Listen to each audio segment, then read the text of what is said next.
Christians are insanely mad at the Pope for allowing this into the Vatican from a old video of the Vatican. Oh, and the Pope does this. Oh my gosh. I just think it's kind of fun.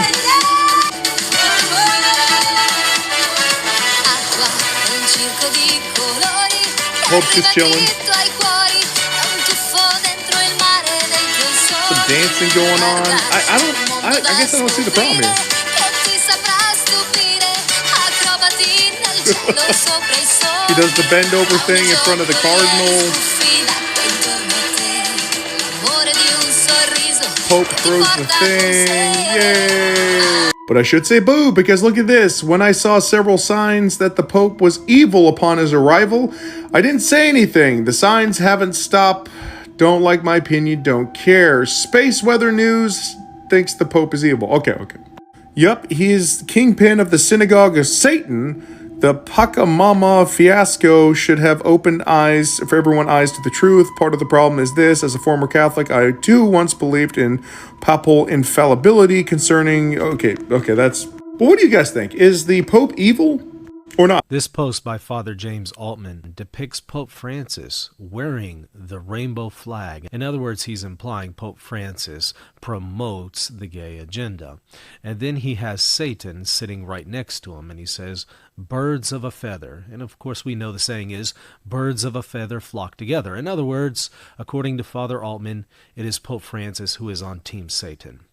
Now think about this for a moment. What does Satan do? He lies and he accuses the brethren. And that's exactly what Father Altman is doing. So ironically, what Altman accuses the Pope of is what he himself is doing. A course of conduct reveals the underlying character, nature of the person. It reveals the truth about what a person truly believes. And those 20 examples, there are more, irrefutably demonstrate beyond any shadow of a doubt that Bergoglio is not Catholic now.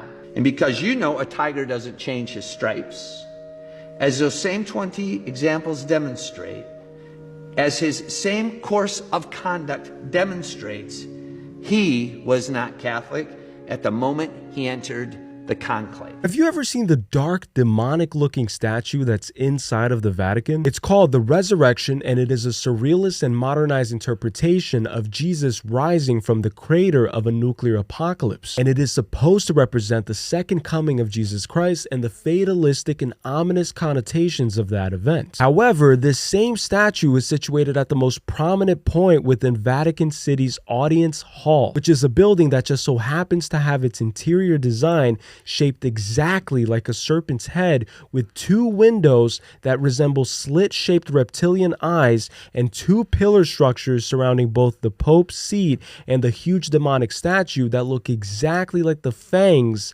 of a snake. The tiles on the walls and the ceiling design are also strangely reminiscent of the texture of a snake's skin. But it gets even crazier when you begin flipping and mirroring the images of the supposed Jesus statue. If you mirror the left side of the sculpture, you get what clearly looks like the head of Baphomet, with a demonic Luciferian humanoid creature that also closely resembles the traditional gray alien standing on top of it, almost as if conducting and controlling the head of the beast. If you decide to mirror the right side of the sculpture, you'll get an equally disturbing result, which is a strange demonic hammerhead humanoid creature with large wings emanating from its back and a swarm of bats surrounding its body.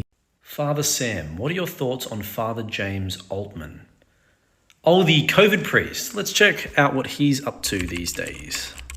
People get mad at me because they say I'm just angry all the time. But the best thing we could do would be to tie the great millstone around Jorge Bergoglio's neck and throw him into the deep blue Mediterranean Sea.